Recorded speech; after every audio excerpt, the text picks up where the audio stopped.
In this video, I will show you how to leverage the power of artificial intelligence to perform comprehensive code reviews on your GitHub projects using Claude. Reviewing code is a critical part of the development lifecycle, but it can often be time-consuming or easy to overlook small errors when you are working alone. By using an advanced model like Claude, you can get a fresh set of eyes on your work instantly.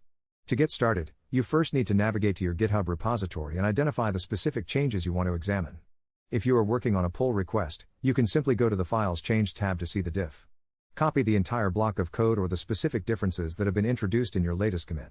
Once you have that code on your clipboard, head over to the Claude interface and paste the code directly into the chat box. Now, the magic happens with the prompt you use. You should ask Claude to perform a detailed code review on the provided diff. Specifically, instruct the AI to check for potential logic bugs, security flaws, performance issues, and unhandled edge cases. Claude will analyze the structure and the logic of your code to provide actionable feedback and suggestions for improvement. This process helps you catch vulnerabilities or inefficiencies before they ever reach your production environment.